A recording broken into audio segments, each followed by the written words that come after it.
Morning mga brads. Ito na naman uli. Babalik na naman tayo sa ating YouTube channel. Bali sa ngayon mga brads, encourage pa rin kami dito. Simula noong June 30 hanggang ngayon. Sa ngayon, ngayon September 5. So medyo matagal-tagal.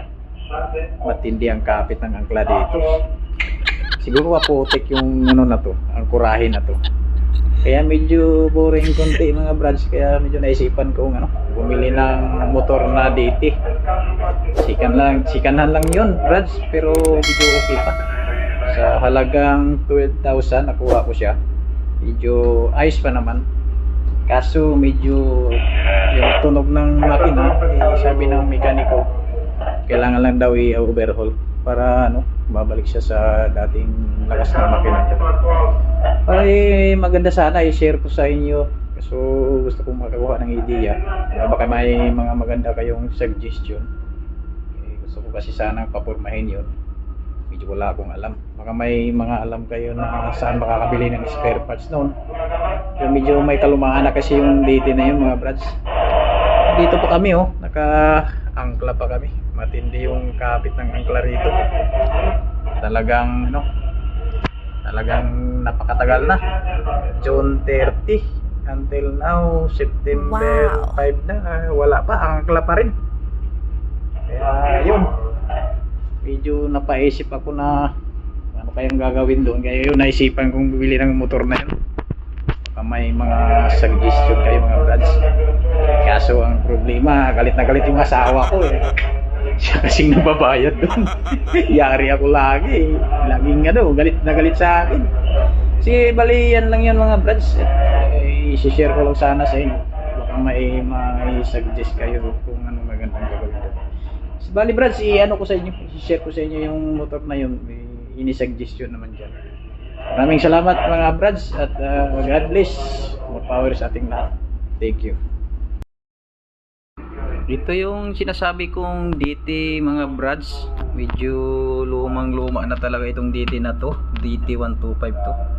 Medyo yung pintura niya talagang luma na. Tsaka wala nang cover yung side by side niya. Pati yung tangke niya medyo luma talaga. Kailangan na itong pintura. Bagong pintura siguro.